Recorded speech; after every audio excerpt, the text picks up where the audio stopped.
दोस्तों, खबर आई कि भारत चाइना बॉर्डर पे सैनिकों की झड़प हुई और भारत के 20 जवान शहीद हो गए।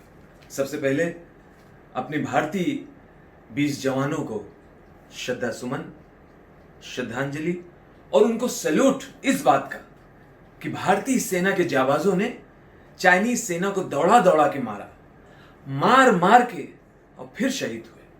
लेकिन दोस्तों, जब ये खबर टेलीविजन पे आ रही थी, हम सब ये सोच रहे थे कि शायद अगली लाइन ये भी होगी कि चाइनीज सेना के भी 200 जवान मारे गए, मतलब 200 सुअर मारे गए। खैर, कोई बात नहीं। बाद में खबर आई कि 43 सुअर मारे गए उनके। दोस्तों, सबको पता है ये चीन धोखेबाज है। ये हमेशा पीठ पे छुरा भोंकता है। हिंदी चीनी भाई भाई कह के इसने हिंदुस्तान को पहले भी धोखा दिया है। अब इसने हिंदुस्तान से फिर से पंगा लिया है। ये चाइना भूलता है कि ये 1962 वाला हिंदुस्तान नहीं है। अब चाइना, तू कंगाल होगा, तेरा संहार होगा, तेरा दोगला चरित्र दुनिया के सामने आ चुका है। चीन, अब तेरे टुकड़े टुकड़े होंगे, बल्कि चीथड़े चीथड़े होंगे। तू विश्व शक्ति बनना चाहता है? विश्व शक्ति कभी नहीं बन पाएगा। विश्व शक्ति बनेगा भारत। और तू बना है कोरोना किंग। कोरोना किंग बना है। पूरी दुनिया में हर देश तेरे ऊपर थूक रहा है। तेरी बदनामी हो रही है, थू थू हो रही है।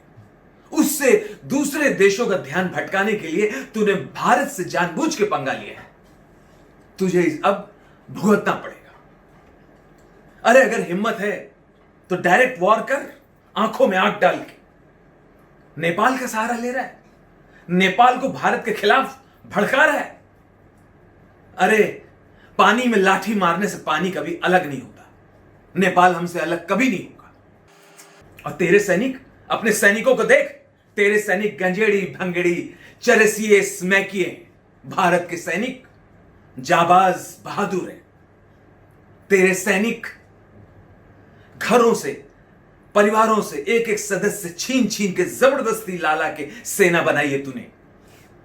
भारतीय सैनिक भारत की सेना में अपनी मर्जी से गया है, खुशी से गया है, गर्व में गया है, भारत मां की रक्षा के लिए गया है।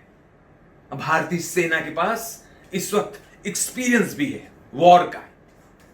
भारतीय सेना हर तरह से चीन तुझे जवाब देने के लिए, तेरा मुंह तोड़ने के लिए बिल्कुल तैयार है। तू भूल गया? तू भूल गया चीन? छोटे छोटे देश ताइवान और वियतनाम, इन जैसे देशों ने तुझे घुस के मारा है। भारत तो बहुत बड़ा है, मगर क्या करें? अपने देश के विपक्ष के लोग प्रधानमंत्री से कह रहे हैं, बाहर आइए, ये बताइए आगे की क्या योजना है, चाइना से कैसे मुकाबला करेंगे। अरे, तुम लोगों को अक्ल नहीं है? ये बातें मीडिया में आके नहीं बताई जाती ताकि चाइना उस हिसाब से अपनी तैयारी करे। वो राज की बातें चाइना को पता चल जाए। इस सेना की तैयारी, उसकी योजनाएं, ये उसका अंदरूनी मामला है। लेकिन अपने देश में ये सच है, और ये मैं कहूंगा, अपने ही देश में बहुत सारे इंडियंस ऐसे हैं, जब भी भारत नेपाल बॉर्डर पे झड़प होती है, भारत चाइना, भारत पाकिस्तान बॉर्डर पे कहीं भी झड़प होती है, तो ये इंडियंस हिंदुस्तानियों को चिढ़ाते हैं, ठेंगा दिखाते हैं। मोदी की खिंचाई करते करते हिंदुस्तानियों की खिंचाई करने लगते हैं। ये भी सच्चाई है। मगर भारत की एक प्रॉब्लम है, हिंदुस्तान की एक कमी है। हिंदुस्तान बहुत अहिंसावादी है, शांति चाहता है, मित्रता चाहता है, दुश्मन देश से भी मित्रता का हाथ बढ़ाना चाहता है, मिलकर रहने का संदेश देना चाहता है। न्यूक्लियर बम हिंदुस्तान के पास हैं, लेकिन उसमें भी लिख के दे दिया है कि पहले न्यूक्लियर का इस्तेमाल भारत नहीं करेगा। कोई हमें उकसाएगा, सामने से कुछ होगा, तब हम करेंगे। मुझे लगता है अब भारत को बदलना होगा। अब जैसे को तैसा, ईंट का जवाब पत्थर। तुम एक मारोगे तो हम 100 नहीं 1000 मारेंगे। ऐसा भारत हर हिंदुस्तानी देखना चाहता है। जब से खबर आई है कि 20 भारतीय सैनिक मारे गए हैं, मुझे पता है आप लोग भी बहुत गुस्से में हैं और हर भारतीय के मन में है कि हम भी बॉर्डर पे जाएं, भारतीय सेना का साथ दें। मेरा भी दिल यही करता है। दोस्तों, ये बहुत मुश्किल घड़ी है।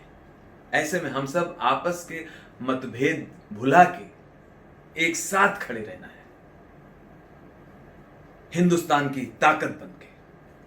सेना को सपोर्ट करना है, सरकार को सपोर्ट करना है, बाकी बातें होती रहेंगी। आप बॉर्डर पे तो नहीं जा सकते ना सेना की हेल्प करने के लिए, तो चलो यहां से शुरू करते हैं।